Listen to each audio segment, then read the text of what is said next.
सांस फूलना या सांस चढ़ना एक बेचैनी भरी स्थिति होती है जिसमें फेफड़ों तक पर्याप्त मात्रा में वायु यानी ऑक्सीजन पहुंचने में कठिनाई होने लगती है।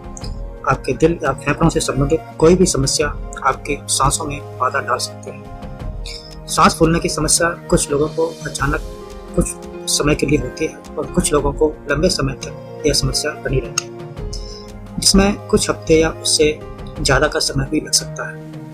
नमस्कार दोस्तों, मैं हूं डॉक्टर दिनेश शाक्या और आप देख रहे हैं नमो योगा प्रोजेक्ट। दोस्तों, अगर आपने अभी तक हमारे यूट्यूब चैनल को सब्सक्राइब नहीं किया तो सब्सक्राइब करें और साथ में बने बेल आइकन को प्रेस करें, क्योंकि आज आपको बताने जा रहा हूँ सांस फूलने की समस्या से निजात पाने के बहुत ही कारगर और बहुत ही आसान नुस्खे। सांस फूलने की समस्या के दौरान हुए रोग का लोग अलग अलग तरीके से वर्णन करते हैं, जैसे सांस लेने में दिक्कत, छाती में जकड़न, अंदर पर्याप्त वायु खींच पाना। सांस फूलना काफी बेचैनी भरा हो सकता है और कई बार काफी डरावना। हालांकि इस समस्या से फेफड़ों को किसी प्रकार का नुकसान नहीं पहुंच पाता। जब आप कुछ ज्यादा मेहनत भरा या बहुत ही ज्यादा तनाव भरा काम करते हैं तो सांसें फूलना आम बात होती है, लेकिन किसी प्रकार के मेहनत के बिना अचानक से यदि इसकी समस्या होती है तो यह मेडिकल स्थिति हो सकती है। तो आइए जानते हैं सांस फूलने के कौन कौन से लक्षण होते हैं। सांस फूलने के दौरान महसूस होता है कि आपको सांस लेने में कठिनाई हो रही है और आप अपने फेफड़ों को पर्याप्त वायु नहीं दे पा रहे हैं। वायु की कमी महसूस होना, सांस लेने में कठिनाई होना, गहरी सांस न ले पाना या छाती में जकड़न। सांस फूलने की समस्या अचानक या धीरे धीरे बढ़ सकती है।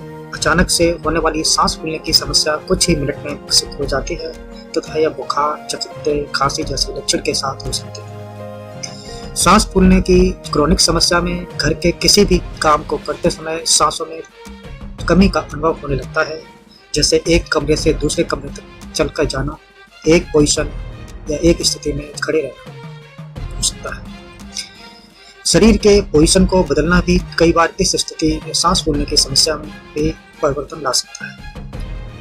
जैसे कि जिन लोगों को फेफड़ों या दिल से संबंधित बीमारियां हैं, उनके लेटने से उनकी सांस फूलने की समस्या शुरू हो जाती है। सांस फूलने की समस्या से ग्रसित लोगों में बहुत प्रकार के लक्षण दिखाई देते हैं। यह बहुत ही चिंता का विषय हो सकता है, जैसे छाती में बेचैनी महसूस होना, दिल जोर जोर से धड़कना या धड़कन बहुत ही स्पीड से बढ़ जाना, या बीच बीच में दिल की धड़कनें छोड़ना या रुकना, ऐसा भी महसूस हो सकता है। आराम करने के दौरान भी सांस फूल सकती है। हलचल या चेतना का स्तर कम हो सकता है। रात के समय पसीना आना यह भी एक समस्या हो सकती है, या आपका वजन धीरे धीरे कम होना यह भी एक समस्या हो सकती है। तो आइए जानते हैं ऐसी स्थिति में डॉक्टर को कब दिखाना चाहिए। अगर सांस फूलने की गंभीर समस्या से ग्रसित है जो अचानक से होने लगती है और शारीरिक क्षमताओं को प्रभावित करती है, या अगर आपको सांस फूलने और छाती में दर्द होने जैसी दोनों समस्या एक साथ महसूस हो रही हो तो तुरंत डॉक्टर को दिखाना चाहिए। अगर बेहोशी या मतली जैसे आदि लक्षण महसूस हो रहे हैं तो आपको पल्मोनरी एम्बोलिज्म की समस्या हो सकती है।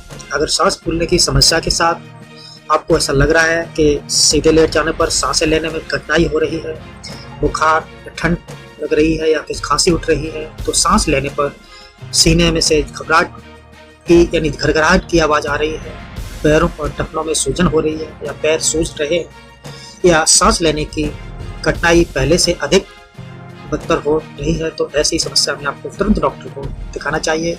बिल्कुल भी लापरवाही नहीं करनी चाहिए। दोस्तों, आइए जानते हैं सांस फूलने के कौन कौन से कारण और कौन कौन से जोखिम होते हैं, ये भी जानना बहुत आवश्यक है। सांस फूलने के कारण क्या हो सकते हैं। कुछ लोगों को अचानक से सांस फूलने की समस्या अनुभव होती है, वह भी केवल थोड़े समय के लिए, तथा कुछ लोगों को लंबे समय तक या नियमित रूप से सांस की समस्या महसूस होती है। नियमित रूप से होने वाली सांस की समस्या के कारण सामान्य भी हो सकती है और कोई गंभीर अंदरूनी समस्या भी हो सकती है। अचानक से सांस फूलने का संकेत है कि व्यक्ति को तुरंत मेडिकल जांच करवानी चाहिए। सांस फूलने की समस्या अगर हर समय होती है तो उसके लिए बहुत से कारण हो सकते हैं, जैसे कि वायु प्रदूषण या हवा में एलर्जिक पदार्थों का होना, या बहुत ज़्यादा डिप्रेशन, अधिक वजन बढ़ जाना, या फिर आकार से बाहर होना, यानी शरीर का वजन इतना बढ़ गया है कि आपके शरीर का आकार बहुत ही विकराल हो गया है, तब ये समस्या हो सकती है।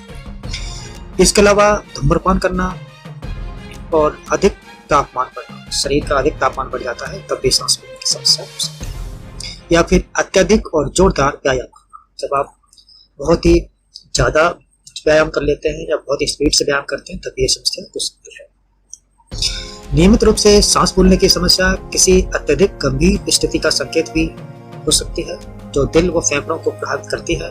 दिल और फेफड़े ऑक्सीजन को पूरे शरीर तक पहुंचाते हैं और कार्बन डाइऑक्साइड को बाहर निकाल देते हैं। ऐसी स्थितियां जो इस कार्यों को प्रभावित करती हैं, वे सांस फूलने की समस्या को भी शुरू कर देती हैं। कुछ अंतर्निहित समस्याएं जो दिल और फेफड़ों को प्रभावित करती हैं, वे सांस फूलने की समस्या को भी उत्पन्न कर सकती हैं, जैसे एनीमिया, दिल के कार्यों में असमानता, फेफड़ों में cancer, asthma, chronic obstructive pulmonary रोग या फिर COPD, फेफड़ों से संबंधित रोग जैसे प्लेस्परेसी या ट्यूबरकुलोसिस। सांस फूलने की एक्यूट समस्या के कुछ लक्षण भी हैं जो मेडिकल इमरजेंसी का संकेत देते हैं। फेफड़ों में खून के थक्के जमना, निमोनिया होना, कार्बन मोनोऑक्साइड पॉइजनिंग, बाहरी चीजों में पदार्थों को सांस द्वारा अंदर खींचना, श्वसन मार्ग में अवरुद्ध होना, हार्ट फेल होना, दिल का दौरा पड़ना या दिल का आकार बढ़ना या दिल में सूजन आना, गंभीर एलर्जी की प्रतिक्रिया हो सकती है। तो ये जानते हैं सांस फूलने का जोखिम कब बढ़ जाता है। लगातार एलर्जिक पदार्थों के संपर्क में आने से भी सांस फूलने का जोखिम बढ़ जाता है। इसके अलावा धूम्रपान करने से या मांसपेशियों में कमजोरी आने से या हीमोग्लोबिन का स्तर कम होने से, जैसे शरीर में हीमोग्लोबिन की कमी हो जाती है, जब भी सांस फूलने की समस्या हो सकती है। पहले कभी हुए फेफड़ों से संबंधित कोई बीमारी है तो भी सांस फूलने की जो समस्या है उसका जोखिम बढ़ जाता है। व्यायाम में कमी या बीमारी के कारण शरीर का असामान्य आकार हो जाना, यह भी सांस फूलने की समस्या का कारण हो सकता है, जैसे कि मोटापा। तो दोस्तों आइए जानते हैं सांस फूलने से कैसे बचा जा सकता है। सांस फूलने की समस्या को आमतौर पर दवा, सांस लेने की तकनीकों, व्यायाम या ऑक्सीजन सप्लीमेंट्स द्वारा नियंत्रित किया जा सकता है। अन्य कुछ मेथड हैं जिनको अपनाकर सांस संबंधी समस्याओं को नियंत्रित किया जा सकता है। उनमें से आइए कुछ जानते हैं। घर के अंदर एवं बाहर प्रदूषित वायु के संपर्क में आने से बचें। धूम्रपान अगर करते हैं तो इसको बिल्कुल ही आज ही बंद कर दें। सामान्य शारीरिक चेकअप करवाएं, क्योंकि सांस फूलना किसी गंभीर समस्या का लक्षण भी हो सकता है। पंखे के आगे बैठें और हवा को चेहरे पर लगने दें। यदि वजन ज़्यादा है तो उसे घटाएं। अगर आप 5000 फीट के आसपास की ऊंचाई पर हैं तो तनाव या परिश्रम आदि से बचें। ऐसी चीज़ों से दूर रहें जो अस्थमा को बढ़ा सकती हैं। सांस फूलने से जुड़ी अपनी सोच व चिंता को खुलकर डॉक्टर को बताएं। अगर आप ऑक्सीजन सप्लीमेंट्स में ऑक्सीजन के वैकल्पिक जो भी मेथड है उनको अपना रहे हैं तो उन पर आश्रित है, तो सुनिश्चित कर लें कि आपको ऑक्सीजन की जरूरी मात्रा मिल रही है और संबंधित उपकरण पूरी तरह से काम कर रहे हैं या नहीं। सांस को रोकने की कोशिश बिल्कुल ना करें। इसके अलावा सांस फूलने के कौन कौन से परीक्षण हैं, कौन कौन से डायग्नोसिस है, उनको भी जान लेना बहुत ही आवश्यक है। तो आइए इनको भी जानते हैं। सांस फूलने की समस्या का निदान करने के लिए मरीज द्वारा दी गई लक्षणों की जानकारी बहुत ही काफी होती है। मेडिकल संबंधी पिछली जानकारी एवं साथ ही साथ शारीरिक परीक्षण इस बारे में एक अच्छा स्पष्टीकरण दे सकते हैं, लेकिन कभी कभी कुछ विशेष टेस्ट करने की आवश्यकता पड़ जाती है।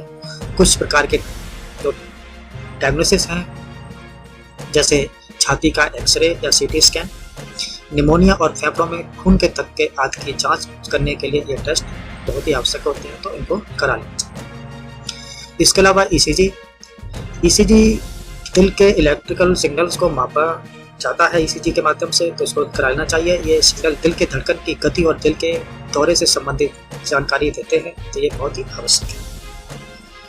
पल्स ऑक्सीमेट्री यह एक उपकरण होता है, इसको उंगली या कान की पट्टिका पर लगाया जाता है। ये उपकरण खून में ऑक्सीजन की मात्रा को नापता है, तो आप पल्स ऑक्सीमेट्री से अपने खून में रक्त ऑक्सीजन की मात्रा को नाप सकते हैं। इसके अलावा ब्लड टेस्ट हैं, जिनको भी कराना चाहिए, जैसे कंप्लीट ब्लड काउंट यानी CBC भी की जा सकती है, ताकि एनीमिया और संक्रमण आदि की जांच की जा सके और फेफड़ों में खून के थक्के या अन्य द्रव की जांच करने के लिए अन्य प्रकार के टेस्ट भी हो सकते हैं, वो डॉक्टर की मदद से आप पता लगा सकते हैं।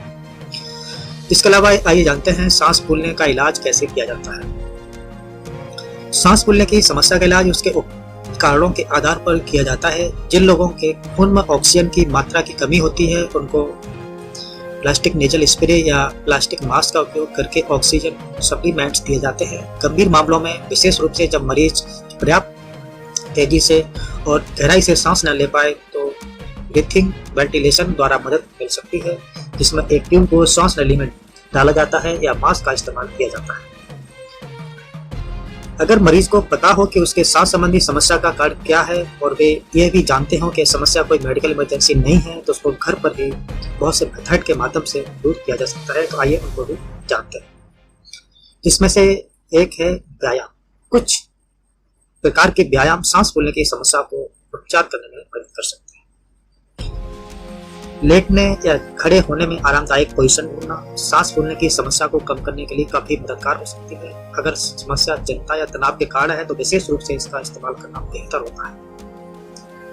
इसके अलावा बहुत सारी पोजीशन है, उनको अपना सकते हैं तो बाएं मार्ग में दबाव को कम करती हैं और सांस फूलने की समस्या से राहत दिलाती हैं। जैसे कुर्सी पर सीधी अवस्था में बैठे,